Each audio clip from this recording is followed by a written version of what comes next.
ఆకాశవాణి ప్రాంతీయ వార్తలు చదువుతున్నది డివి సత్యనారాయణ.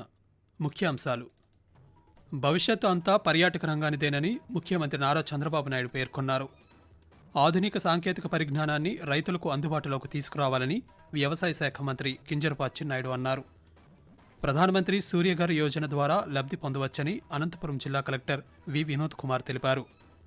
న్యాయ సేవా దినోత్సవాన్ని పురస్కరించుకుని ఈరోజు రాష్ట్ర వ్యాప్తంగా ప్రత్యేక అవగాహన కార్యక్రమాలను నిర్వహించారు. వార్తల వివరాలు: భవిష్యత్ అంతా పర్యాటక రంగానిదేనని రాష్ట్ర ముఖ్యమంత్రి నారా చంద్రబాబు నాయుడు అన్నారు. ఎన్టీఆర్ జిల్లా విజయవాడలోని పొన్నమి ఘాట్ నుంచి సీప్లేన్ పర్యాటకాన్ని ఈరోజు ముఖ్యమంత్రి లాంఛనంగా ప్రారంభించారు. ఈ సందర్భంగా ఏర్పాటు చేసిన కార్యక్రమంలో ఆయన మాట్లాడుతూ, రాబోయే రోజుల్లో విమానాశ్రయాలే కాకుండా సీప్లేన్ ద్వారా రవాణా సౌకర్యం అందుబాటులోకి వస్తుందని తెలిపారు. ఎక్కడున్న ఆదాయం పెంచడానికి నేను ప్రయత్నం చేస్తున్నా. అర్థం చేసుకొని ముందుకొస్తే ఆకాశమే హద్దుగా డెవలప్ చేసే అవకాశాలు ఈ ప్రభుత్వం ఇస్తుందని చెప్పి కూడా నేను మీకు తెలియజేసుకుంటున్నా. ఎక్కడ ఎయిర్పోర్ట్ అవసరం లేదు. మీడియం ఇరిగేషన్ రిజర్వాయర్ ఉంటే అక్కడ దిగే అవకాశం ఉంది. 934 కిలోమీటర్లు మనకు సీ కోస్ట్ ఉంది. పక్కనే నగరాలు ఉన్నాయి. శుభ్రంగా అక్కడే దిగేసి మన పనులు చూసుకొని మళ్లీ వచ్చే అవకాశం ఉంటుంది. అనంతరం కేంద్ర పౌర విమానయాన శాఖ మంత్రి కింజరాపు రామ్మోహన్ నాయుడు మాట్లాడుతూ, మరో 3-4 నెలల్లో ఆంధ్రప్రదేశ్లో సీప్లేన్ సేవలు అందుబాటులోకి వస్తాయని, 4 మార్గాల్లో నడిపేందుకు పరిశీలిస్తున్నామని తెలిపారు. సామాన్యులకు అందుబాటు ధరల్లో సీప్లేన్ ప్రయాణం ఉంటుందన్నారు. అనంతరం పొన్నమి ఘాట్ నుంచి శ్రీశైలం వరకు ముఖ్యమంత్రి చంద్రబాబు నాయుడు, కేంద్ర మంత్రి రామ్మోహన్ నాయుడు, పలువురు కేంద్ర రాష్ట్ర ప్రభుత్వాధికారులు సీప్లేన్లో ప్రయాణించారు. ఆధునిక సాంకేతిక పరిజ్ఞానాన్ని రైతుల చెంతకు చేర్చే ప్రయత్నం చేయాలని రాష్ట్ర వ్యవసాయ శాఖ మంత్రి కింజరాపు అచ్చెన్నాయుడు అన్నారు. శ్రీకాకుళం జిల్లాలోని రాగోలు వ్యవసాయ పరిశోధన కేంద్రం ఆవరణలో జిల్లా వ్యవసాయ శాఖ ఆధ్వర్యంలో 54 స్టాల్స్తో నిర్వహించిన కిసాన్ మేళా కార్యక్రమాన్ని మంత్రి ప్రారంభించారు.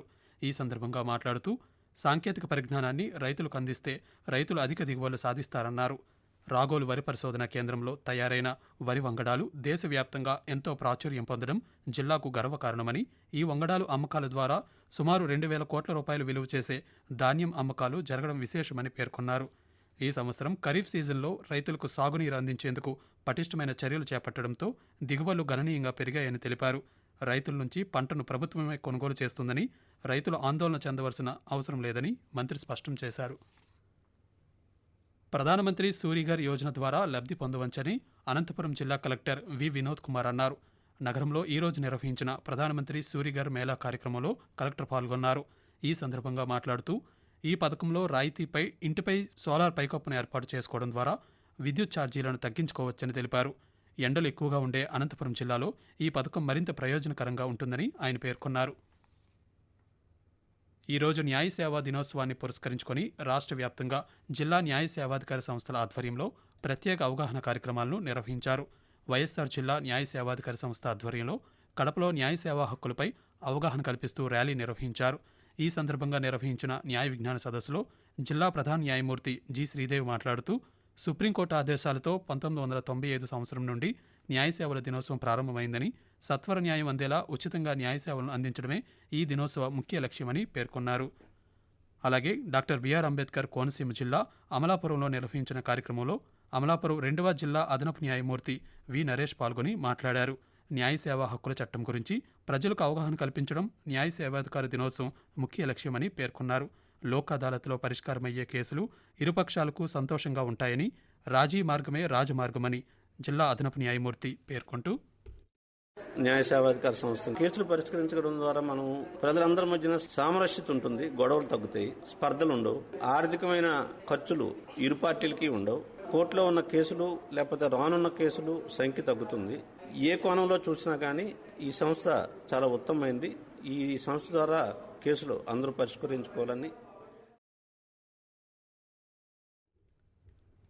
ఎన్డీఏ కూటమి ప్రభుత్వం అధికారంలోకి వచ్చినప్పటి నుంచి ప్రజా సంక్షేమం కోసం పాటుపడుతోందని రాష్ట్ర గృహ నిర్మాణ శాఖ మంత్రి కె పార్థసారథి తెలిపారు. తిరుమల శ్రీ వెంకటేశ్వర స్వామి వారిని ఈరోజు ఉదయం మంత్రి దర్శించుకున్నారు.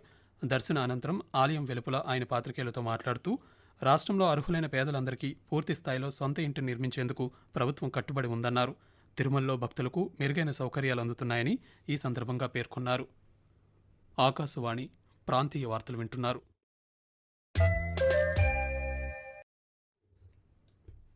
ఆంధ్రప్రదేశ్లో ఎన్డీఏ కూటమి ప్రభుత్వం ఈరోజు 59 మందిని నామినేటెడ్ పదవుల్లో నియమించింది. కేబినెట్ ర్యాంక్ హోదాతో రాష్ట్ర నైతిక విలువల సలహాదారునిగా చాగంటి కోటేశ్వరరావు, రాష్ట్ర మైనారిటీ వ్యవహారాల సలహాదారునిగా మహమ్మద్ షరీఫ్లను నియమించింది. పలువురు తెలుగుదేశం, జనసేన, భారతీయ జనతా పార్టీ నాయకులను ఇతర నామినేటెడ్ పదవుల్లో నియమించింది. రాష్ట్ర ఆర్థిక పరిస్థితి మెరుగైతే మరిన్ని సంక్షేమ పథకాలను అమలు చేస్తామని పురపాలక శాఖ మంత్రి పొంగూరు నారాయణ పేర్కొన్నారు. నెల్లూరు పెన్నా నది ఇసుక రీచ్లను ఆయన అధికారులతో కలిసి పరిశీలించారు. ఉచిత ఇసుక పంపిణీ విధానం అమలవుతున్న తీరుపై ఆరా తీశారు. అనంతరం ఆయన పాత్రికేయులతో మాట్లాడుతూ ప్రజలకిచ్చిన హామీల్లో భాగంగా ఉచిత ఇసుకను కూడా అమలు చేస్తున్నామన్నారు. ఇసుక ధర గణనీయంగా తగ్గిందని, ఎన్నికల హామీలను ఒక్కొక్కటిగా అమలు చేస్తున్నామని మంత్రి తెలియజేస్తూ రాష్ట్రంలో పరిశ్రమలు లేవు. పరిశ్రమలు ఉంటే ప్రభుత్వానికి ట్యాక్స్ కూడా వస్తుంది, అవి పెరగల. అయినప్పటికీ సూపర్ 6 ఎన్డీఏ ప్రభుత్వం చెప్పిందో వాటిని 1 by 1 చేస్తూ ఈరోజు ఆర్థిక డెవలప్మెంట్ కూడా మొదలుపెట్టారు. దాంట్లో భాగమే ఈ యొక్క ఫ్రీ శాండ్. ఏ విధంగా చేస్తే మరొక 200 తగ్గుతుందో కూడా యాక్చువల్ గా పరిశీలించమన్నాను. ఏదైతే 1.5 యూనిట్ ఒక ట్రాక్టర్ కి దాని యొక్క రేటు 900 వచ్చే విధంగా యాక్చువల్ గా అన్ని విధాలు ప్రయత్నిస్తాను. నేను అందరికీ దక్షిణ మధ్య రైల్వే పండుగల సందర్భంగా 860 ప్రత్యేక రైళ్లు నడుపుతోంది. అందులో భాగంగా 07-003 నెంబర్తో నడిచే సికింద్రాబాద్ పాట్నా ఎక్స్ప్రెస్ ఈరోజు ఉదయం 10 గంటలకు సికింద్రాబాద్లో బయలుదేరాల్సి ఉండగా రేపు తెల్లవారుజామున 2 గంటలకు మార్పు చేశామని రైల్వే అధికారులు తెలిపారు. హౌసింగ్ కాలనీల్లో మౌలిక వసతులను కేంద్ర పథకాల నిధులతో పూర్తి చేస్తామని రాష్ట్ర గృహ నిర్మాణ శాఖ మంత్రి కొలుసు పార్థసారథి అన్నారు. తిరుపతిలోని కలెక్టర్ కార్యాలయంలో చిత్తూరు, తిరుపతి జిల్లాల హౌసింగ్ అధికారులతో ఈరోజు మంత్రి సమీక్షా సమావేశం నిర్వహించారు. ఈ సందర్భంగా మాట్లాడుతూ ప్రధానమంత్రి ఆవాస్ యోజన మొదటి విడతలో కేటాయించిన 70% ఇళ్ల నిర్మాణం పూర్తి చేశామని తెలిపారు. అర్హులైన పేదలకు సొంత ఇంటిని నిర్మించి ఇవ్వాలన్నదే ముఖ్యమంత్రి చంద్రబాబు నాయుడు లక్ష్యమన్నారు. తపాలా శాఖ, రాష్ట్ర ప్రభుత్వం సంయుక్తంగా నేరుగా నగదు బదిలీ లబ్ధిదారుల సౌకర్యార్థం ఈ నెల 15వ తేదీ వరకు ప్రత్యేక శిబిరాలను నిర్వహిస్తున్నామని తిరుపతి జిల్లా తపాలా శాఖ పోస్టల్ సూపరింటెండెంట్ బి నరసప్ప తెలిపారు. తిరుపతి తపాలా శాఖ కార్యాలయంలో ఆకాశవాణితో ఆయన మాట్లాడుతూ ఇండియా పోస్ట్ పేమెంట్స్ బ్యాంక్తో కొత్త ఖాతాలను తెరవడం, ఆధార్ కార్డు లింకేజ్ సులభతరం చేసేందుకు ఈ ప్రత్యేక శిబిరాలను సంయుక్తంగా గ్రామ వార్డు సచివాలయ స్థాయిలో నిర్వహిస్తున్నామన్నారు.